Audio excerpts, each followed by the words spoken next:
Test J, Section 2, Question 23. So this question says philosopher, right? So a philosopher is talking to us. This philosopher says an action is morally right if it would be reasonably expected to increase the aggregate well-being of the people affected by it. Okay, so this sentence right here is telling me a situation in which something would definitely be morally right, right?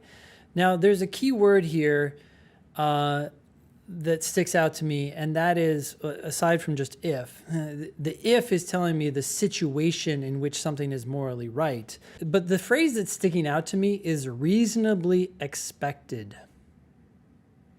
The reason that sticks out to me is maybe just because of the LSAT, but this isn't talking about a situation in which the aggregate well-being actually increases. You guys see that? Like, I don't care if it goes down, stays the same, or gets better. Even if it gets better, if it is not something that is reasonably expected to get better, then I don't know whether something is morally right or not. This is only about reasonable expectations. So if something is reasonably expected to make life better for those involved, but turns out not doing so, it's still morally right. Sound good? So this is really about state of mind. Okay, next sentence. An action is morally wrong if, and only if, it would be reasonably expected to reduce the aggregate well-being of people affected by it. Well, this is a stronger claim than the first one because of the phrase if and only if. So if these certain circumstances are met, then, if it's reasonably expected to make people less well off, the people involved less well off, then it's morally wrong. And that's the only time that something is morally wrong. That's what the only if is saying, right? So this sentence is saying a lot more than the first. The first one was telling me, hey, here's a situation in which something is morally right, but there could be other situations that make things morally right. This next sentence is saying, hey, here's a situation that makes things morally wrong, and by the way, it's also the only situation that makes things morally wrong. So nothing else can make something morally wrong. As long as it's reasonably expected to reduce aggregate well-being, then it is morally wrong. Nothing else matters. Okay. Well, conclusion. Thus, actions that would be reasonably expected to leave unchanged the aggregate well-being of the people affected by them are also right. Okay, this conclusion is really based on the second sentence. The first sentence almost seems like a distraction.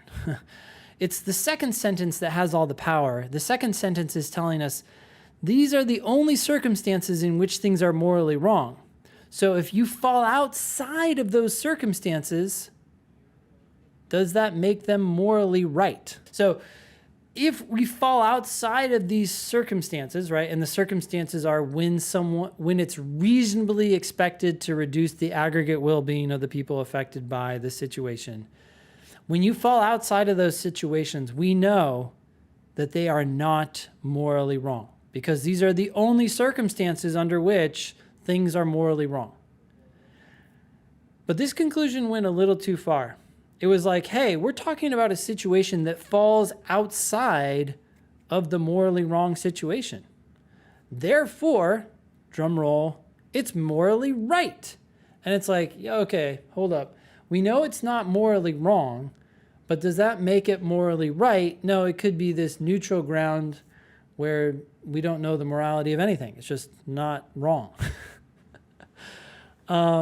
Unless there are only two options in the world. If there are only two options in the world, morally right or morally wrong, then yeah, it would be morally right. But we don't know that.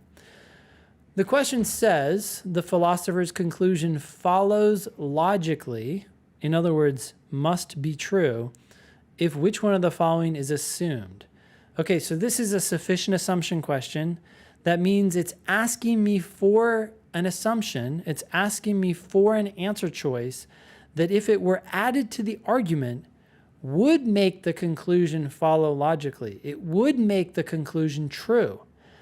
We just talked about how, hey, we do know that this situation is not morally wrong. We just don't know that it's morally right. So an answer choice that says something like, hey, there are only two possibilities in the universe. Actions are either morally right or they're morally wrong. Then the conclusion would follow logically. Okay. That's my prediction. Let's take a look at these answers. A, only wrong actions would be reasonably expected to reduce the aggregate well-being of the people affected by them. I think that is, maybe I'm, I don't know, wrong. Maybe morally. This is a little weird because I'd like it to say morally wrong. But in any case, this is something that, if it is true, is supported by the second sentence of the passage. But it's not something that, if it were true, would make these actions that fall outside of this situation right. We still have the same problem. Just because you're not wrong doesn't mean you're right. Okay, B, no action is both right and wrong. Oh, that's kind of the opposite of what I was looking for. I was looking for an action is either right or wrong. So that's not right. Anyway, C, any action that is not morally wrong is morally right. Okay, Selma, that's what you said. That's the problem. And if that were added to the argument, the conclusion would now make sense. It would follow logically. So that's the answer. Let's see why D and E are wrong really quick.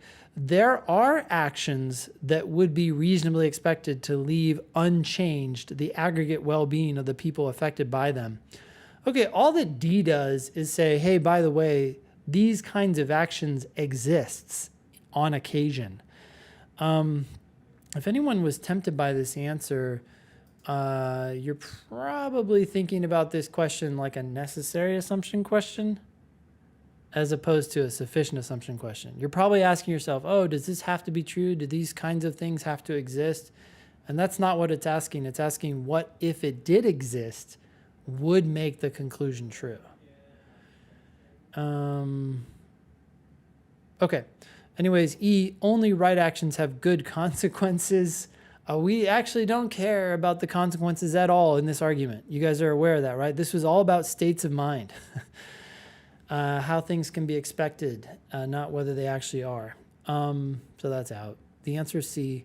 The conclusion did talk about a scenario that fell outside of things that are morally wrong. So we know that if the aggregate well-being remains unchanged, then the action is not morally wrong. But that's where the argument's conclusion made a big jump. Instead of saying, hey, when things are unchanged, the action must not have been morally wrong, it jumped to the conclusion to say that it is in fact morally right. And so the problem with answer choice A is it still doesn't get us to what is right. It just continues to talk about what is wrong or what is not wrong. I mean, you could infer what's not wrong from A. You could say, well, if only wrong actions do this, then everything else must not be wrong. But that still doesn't show that it's right. That's the big problem here.